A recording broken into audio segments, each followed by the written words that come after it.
Magandang umaga, ngayon po'y araw ng Lunes, February 12, 2024. Narito po muli ang update sa lagay ng panahon.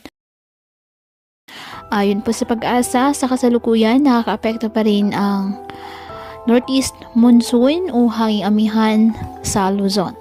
Habang shoreline naman nakakaapekto sa eastern section ng Visayas. Wala pong bagyo o low pressure area na minomonitor sa loob ng ating PAR na maaaring makaapekto sa ating bansa.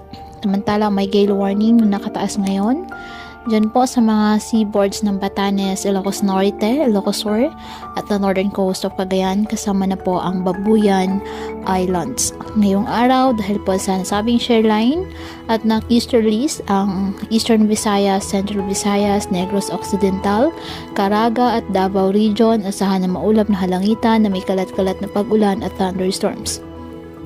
Ang Cagayan Valley, Bicol Region, Kalinga, Apayao, Aurora at Quezon, asahan din ang maulap na halangitan na may mahihinang pag-ulan dahil pa rin po yan sa Northeast Monsoon.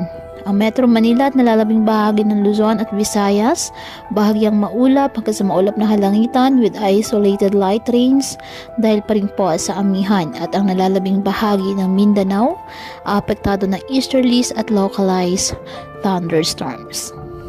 Kaya patuloy po natin na pag-iingat pa din ang ating mga kababayan sa pantapat po ng mga pagbaha at pagguho ng lupa, at ugalin po na magdala palagi ng payong o kahit anong panangga sa ulan o di kaya na may sa init ng araw kapag lalabas ng ating mga tahanan. At yan po muna ang update sa lagay ng panahon ngayong araw. Muli patuloy po tayo na mag-ingat at palaging tandaan, God loves you. Stay safe and God bless.